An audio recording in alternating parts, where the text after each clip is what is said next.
Assalamualaikum warahmatullahi wabarakatuh. Alhamdulillahirabbil alamin wa bihi nasta'in wa ala umurid dunya waddin wassalatu wassalamu ala asyrafil anbiya'i wal mursalin wa ala alihi wa sahbihi ajmain amma ba'du. Yang terhormat kepada Bapak Firdaus selaku dosen pengampu mata kuliah bahasa Arab dan teman-temanku sekalian. Marilah kita panjatkan puja dan puji syukur kita kepada kehadirat Allah Subhanahu wa Ta'ala yang telah memberikan kita beribu-ribu nikmat hingga saat ini. Salawat serta salam tak lupa kita junjungkan kepada Nabi besar Muhammad Sallallahu Alaihi Wasallam yang telah membawa umatnya dari zaman jahiliyah ke zaman alamiah. Baik, sebelum saya melanjutkan materi yang akan saya presentasikan, izinkan saya untuk memperkenalkan diri terlebih dahulu. Perkenalkan, nama saya Fani Putri Prayudya dengan nomor akhiran NIM 076. Saya akan mempresentasikan materi bahasa Arab yang berjudul Al-Ataf wa Taukid. Al-Ataf ini dalam bahasa Arab memiliki arti kata sambung. Nah, sedangkan At-Taukid ini dalam bahasa Arab itu artinya penegasan. Kelanjutannya akan saya paparkan di beberapa slide PPT berikut ini. Lanjut ke bab yang pertama adalah Al-Ataf. Al-Ataf ini memiliki beberapa definisi tersendiri, atau dalam bahasa Arab kita menyebutnya Al-Qaidah.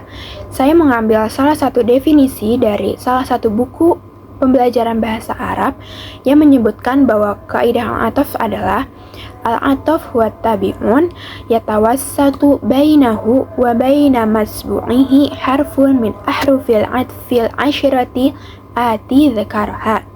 Artinya itu adalah atof adalah pengikut yang dipisah dari yang diikutinya oleh huruf-huruf atof yang berjumlah 10. Huruf-huruf ini yang akan saya jelaskan di slide berikut. Jadi secara kasarnya kita dapat mempersingkat arti al-atof ini sebagai atof itu kalimat yang dipisah oleh huruf atof yang berjumlah 10 ini. Nah, penjelasannya lagi, atof ini secara bahasa itu mempunyai arti mengikuti. Namun, dalam istilah nahwu, atof ini menjelaskan atau menggabungkan antara ma'tuf atau lafaz yang diatofkan dengan ma'tuf alaihi. Nah, berikut adalah istilah-istilah yang ada terdapat kaidah dalam atof. Yang pertama itu al-atof, yang telah kita ketahui adalah kata sambung yang berupa huruf. Nah, yang kedua itu adalah ma'tuf atau kata yang menyambung. Yang ketiga itu ada ma'tuf alaihi atau kata yang disambungi atau yang diikuti. Nah, sebagai contoh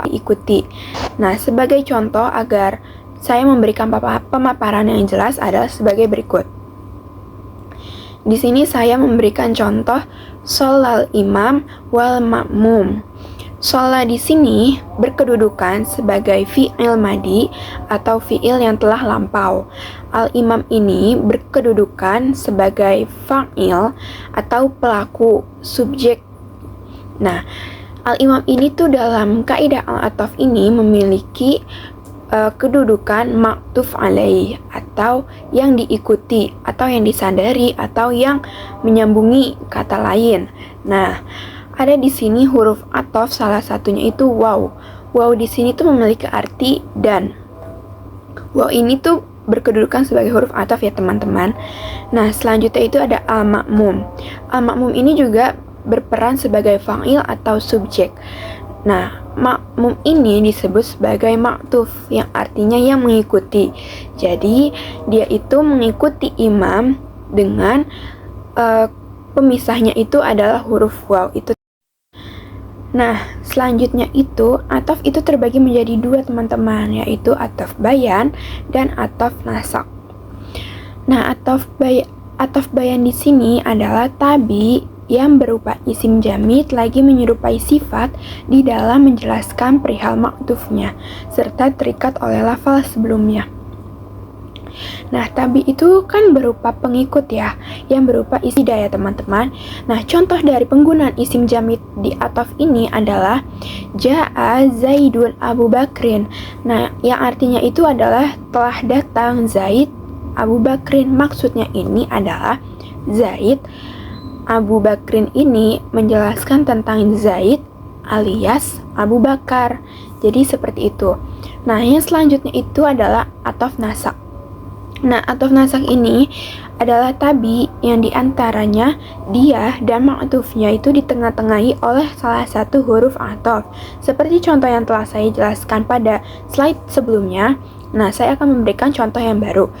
Contohnya ja'a aliyun wa akhuhu. Nah, di sini itu ja'a itu kan seperti yang tadi berperan sebagai fiil. Aliyun itu sebagai subjek yang pertama, waw itu sebagai huruf atof atau pemisah, dan akhuhu ini sebagai subjek kedua. Dan dia berperan sebagai ma'tuf. Ma'tufnya kembali kepada Ali. Dia mengikuti kepada kalimat Ali. Nah, teman-teman tadi pada bab atau slide kaidah atof telah mengetahui bahwa huruf atof itu ada 10. Nah, di sini saya akan menjelaskan perincian huruf-huruf atof beserta maknanya secara satu persatu. Yang pertama itu adalah huruf waw.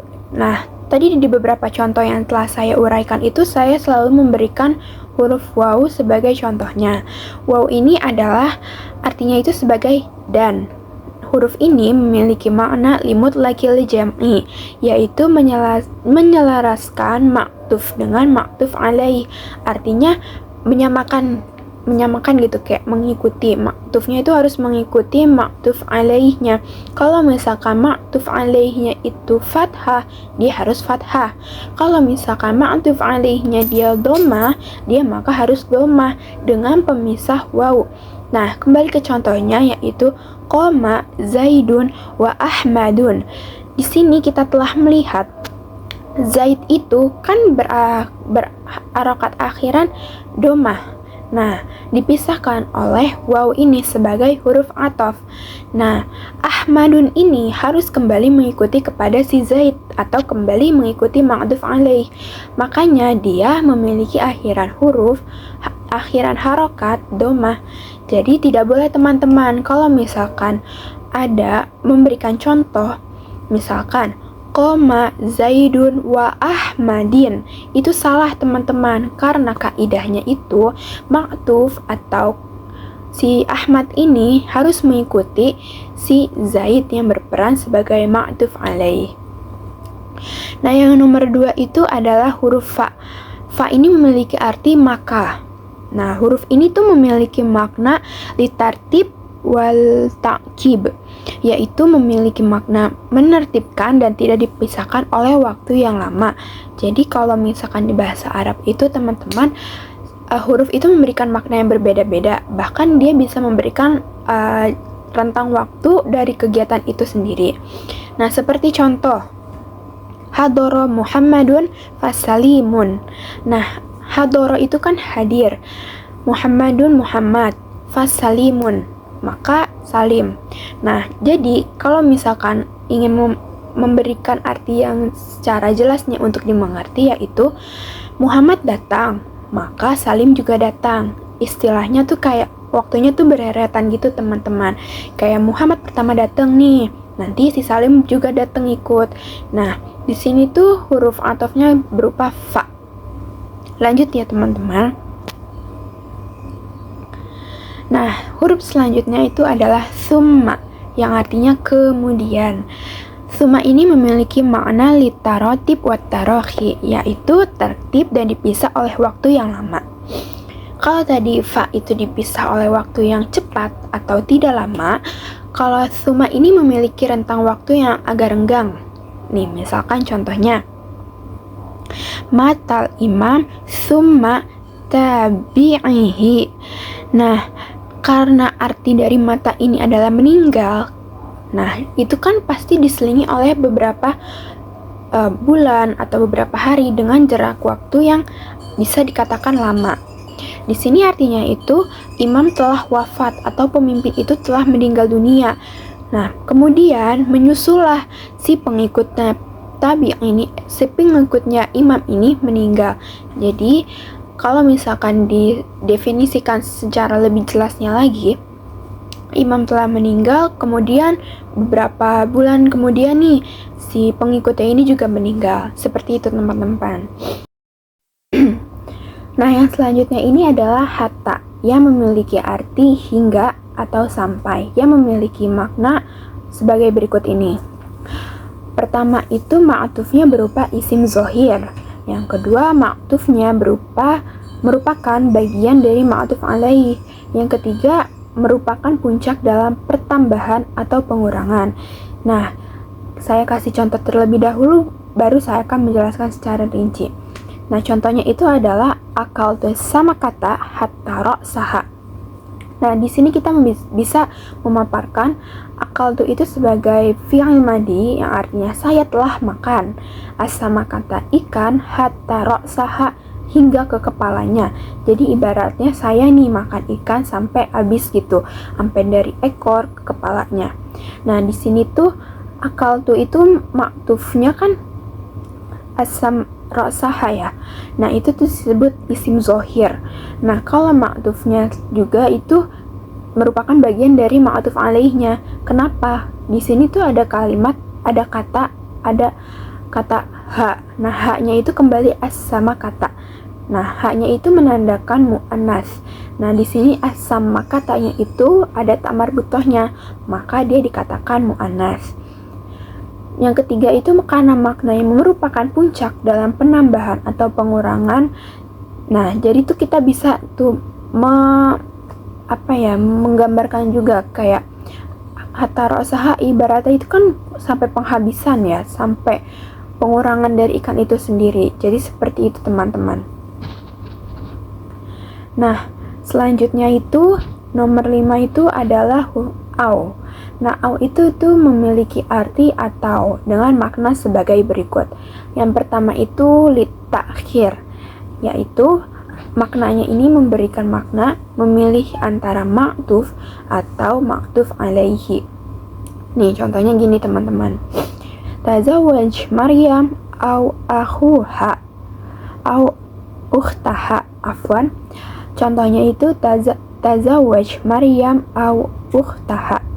Nah, tazawwaj Maryam, dia akan menikahi Maryam au ukhtaha, atau saudaranya Maryam.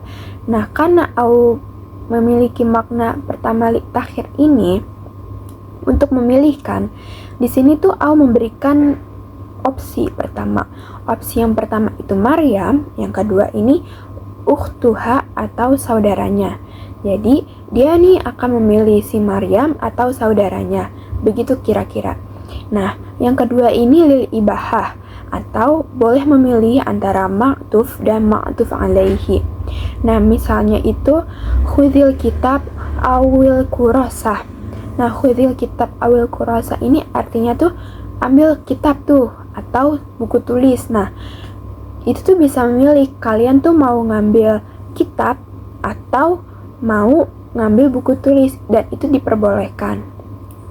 Nah, sebagai kedudukannya di sini kan kitab itu kan ma'tuf alaih dan kurasa itu ma'tufnya. Nah, selanjutnya itu ada asyak, artinya ragu-ragu. Contohnya qalu labithna yawman aw ba'da yawm. Ini tuh terdapat dalam surat Al-Qur'an ya, teman-teman. Nah, di sini tuh keraguan-raguannya itu di antara yauman aw ba'da yaum, hari ini atau sebagian hari yang lain. Nah, selanjutnya itu adalah la. La di sini tuh artinya bukanlah. Nah, maknanya itu adalah menafikan ma'tuf alaih. Artinya menafikan itu meniadakan ya, teman-teman. Syaratnya itu harus didahului oleh kalimat positif. Sebagai berikut contohnya. Yanjahul mujtahidu la kaslanu. Yanjahu ini termasuk kalimat positif, teman-teman. Karena kalau misalkan kalimat negatif itu kan artinya tidak ya. Nah, kalau dalam bahasa Arab tidak itu la. Makanya kalau misalkan dia bebas dari huruf la di depan kalimat fiilnya, maka dia disebut kalimat positif. Yanjahul mujtahidu. Mujtahid itu atau orang yang bersungguh-sungguh itu beruntung. La saklanu, bukanlah orang yang bermalas-malasan. Jadi secara harfiahnya atau secara gampangnya nih, artinya itu orang-orang yang bersungguh-sungguh itu berhasil, bukan yang bermalas-malasan. Seperti itu teman-teman. Selanjutnya itu ada lakin. Arti dari lakin ini sendiri adalah melainkan atau akan tetapi.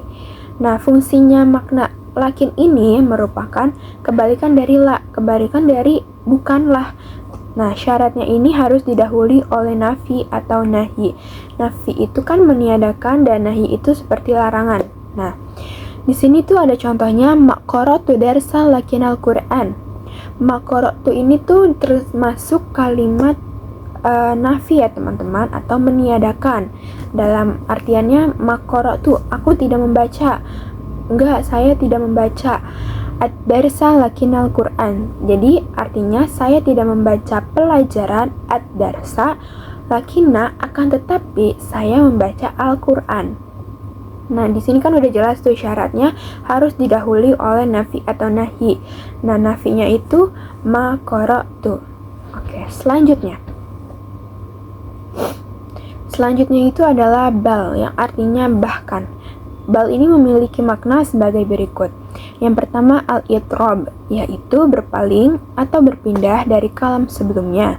Hal ini apabila masuk bal pada mufrad bukan jumlah atau syibhul jumlah, dan demikian itu apabila didahului oleh kalam yang musbat, tidak nafi atau didahului amar. Contohnya itu ishtara itu dawatan balqalaman. Artinya itu kan saya membeli obat bahkan pulpen.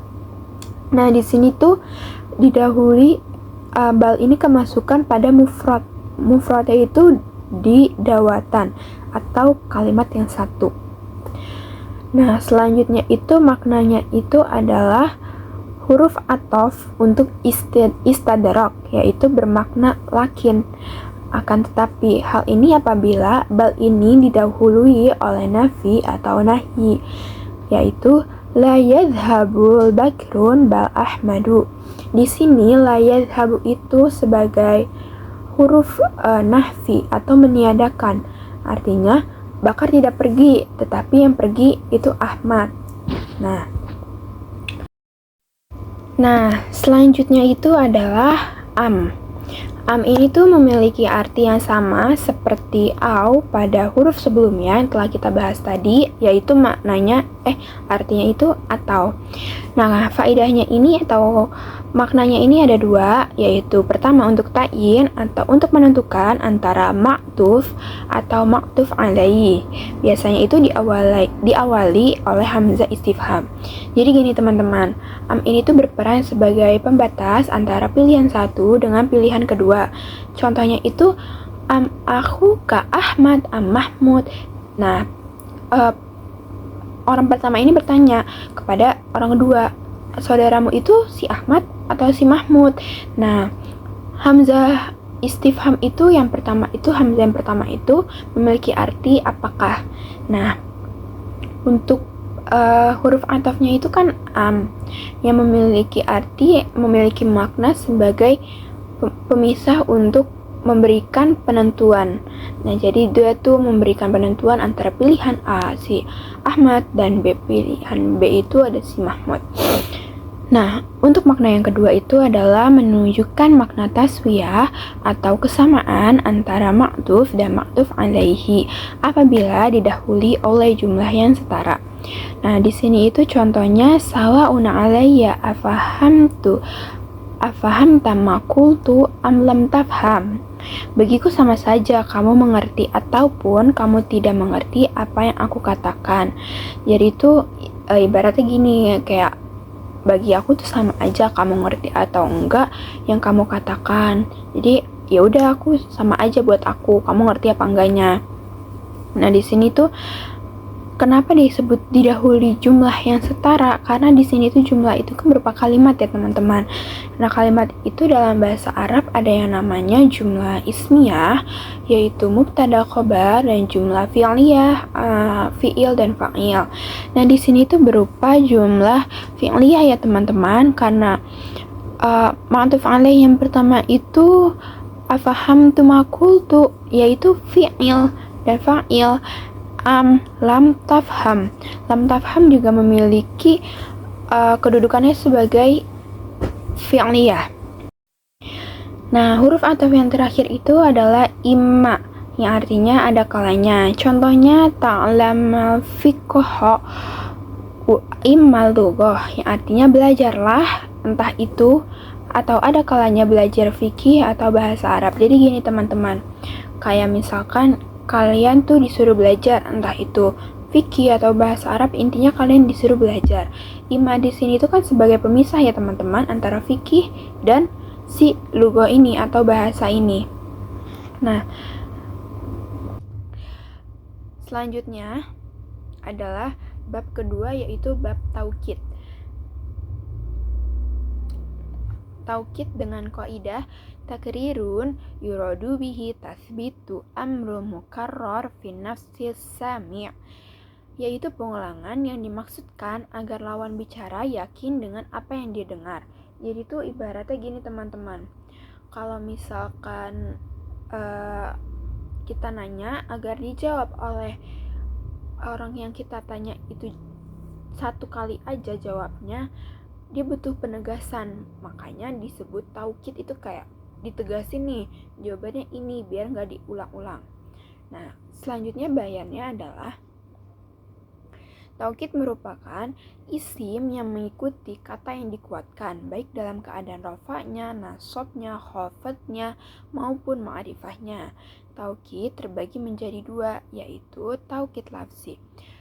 Nah, yang pertama ini adalah taukid lafzi. Taukid lafzi ini merupakan taukid yang mengulang lafaz pertama dengan lafaz itu sendiri atau dengan lafaz lain yang memiliki arti serupa. Taukid ini terbagi menjadi 6 bagian, yakni isim zohir, isim dhamir, fi'il, huruf, jumlah, dan isim mutaradif. Fungsi taukid lafzi ini adalah untuk menguatkan ucapan dan menghilangkan keraguan, asyak atau kesamaran pada hati pendengar. Jadi dia tuh mengulangi kalimat yang sama sesuai dengan kalimat sebelumnya agar pendengar itu paham dalam sekali ucapan. Ini contohnya, pada isim zohir, ja'at Maryam. Nah, isim zohirnya itu Maryamun ya teman-teman. Nah, yang kedua itu dhamir, jitu ana. Jitu itu sebenarnya udah mendefinisikan saya telah hadir, saya telah datang. Karena ada dhamir tu yang artinya punya saya atau saya. Ana itu juga sebagai dhamir mutasil yang artinya juga anak saya. Nah, jadi tuh jitu ana itu untuk memberikan penegasan bahwa saya itu benar-benar udah datang. Nah, yang ketiga itu adalah fi'il. Di sini tuh fi'ilnya dijelaskan jadi dua kali, seperti ja'a aliyun. Ali itu udah benar-benar datang, kayak sampai didefinisikan dua kali kata-kata itu menjadikan artinya tuh benar-benar tegas gitu. Ali itu udah datang. Nah, selanjutnya itu adalah huruf. La af'alu syarra. Di sini tuh hurufnya adalah la yang artinya tidak af'alu syarron yang artinya saya tidak melakukan kejahatan. Saya jadinya benar-benar nih, saya nggak melakukan kejahatan, bukan saya gitu. Yang kelima itu adalah jumlah. Nah, jumlah ini kan kalimat ya teman-teman, jadi tuh mengulangnya itu satu kalimat lagi, jadi ada dua kalimat dalam satu kali pengucapan. Nih misalkan ja'at Zainab. Nah, dia tuh menegaskan dengan kalimat, dengan jumlah. Ja'at Zainab itu udah jadi jumlah fi'liyah ya teman-teman. Nah, dia ditaukidkan kembali menjadi ja'at Zainab. Dan yang terakhir adalah mutaradif. Nah, mutaradif ini seperti kalimat yang semisal gitu loh teman-teman, artinya seperti ata ja'a amrun. Ata ja'a ini memiliki arti yang hampir spesifik sama. Ata itu memiliki arti telah datang, ja'a juga memiliki arti yang serupa. Jadi mutaradif ini sebagai taukid yang menyerupai penegasan yang sama juga. Nah, selanjutnya itu ada taukid ma'nawi. Nah, taukid ma'nawi ini berbeda nih teman-teman dengan taukid lafzi. taukid maknawi ini digunakan untuk menegaskan kalimat dari segi maknanya aja. Jadi kalau menggunakan taukid maknawi ini, lafaz taukidnya itu harus diakhiri dengan dhamir yang sesuai dengan muakkadnya, baik dalam musanna, mufrad atau jamaknya. Gini teman-teman. Contohnya, taukid maknawi itu kan harus diikuti atau ditegaskan kalimat dari segi maknanya yang menggunakan dhamir yang sesuai atau diakhiri dengan muakkadnya, baik musanna, mufrad atau jamak. Nah, dengan harus menyertakan kalimat berikut nih teman-teman. Nafsun, ainun, jami'un, ammah, kulla, kila, kilta. Nah, nafsun ini tuh memberi arti itu kepada diri sendiri juga teman-teman. Ainun juga sama, diri sendiri. Jami'un itu kepada keseluruhan, ammah juga keseluruhan, kulla keseluruhan, kila adalah keduanya, keseluruhan keduanya, tapi dalam bentuk kalimat yang untuk laki-laki, serta kilta dalam bentuk kalimat untuk perempuan. Contohnya gini, ja'a rajulun nafsuhu, ja'a rajulun nafsahu. Jadi si rajul ini tuh udah benar-benar datang tuh, jiwanya dia tuh udah benar-benar datang. Nah, nafsahu ini untuk menegaskan, mentaukidkan kembali lagi kepada kata-kata rajulun. Nah, terakhir adalah kesimpulan. Kesimpulannya, athof dalam bahasa Arab adalah sebagai konjungsi dari satu kata ke kata yang lain. Huruf athof itu ada 10 seperti yang telah saya jelaskan tadi. I'rab atau bentuk harokat akhir huruf yang diathofkan itu mengikuti mat'uf alaih atau kalimat sebelum huruf athof. Nah, taukid adalah bentuk penegasan suatu kalimat dengan pengulangan oleh kata-kata dari muakkadnya ini teman-teman. Thayyib, laqad tamma iktafaituhunna bayani. Sepertinya kurang lebih begitulah pemaparan dari presentasi saya mengenai materi athof dan taukid. Kurang lebihnya mohon maaf apabila ada kesalahan dalam menguraikan, dalam membayan, dalam menjelaskan, memberikan contoh dari materi yang telah saya berikan, serta semoga bermanfaat bagi kita semua, terutama bagi para penonton atau para teman-teman yang memerhatikan materi ini. Semoga menjadi amal jariah. Kurang lebihnya mohon maaf. Wabillahi taufiq wal hidayah. Wassalamualaikum warahmatullahi ta'ala wabarakatuh.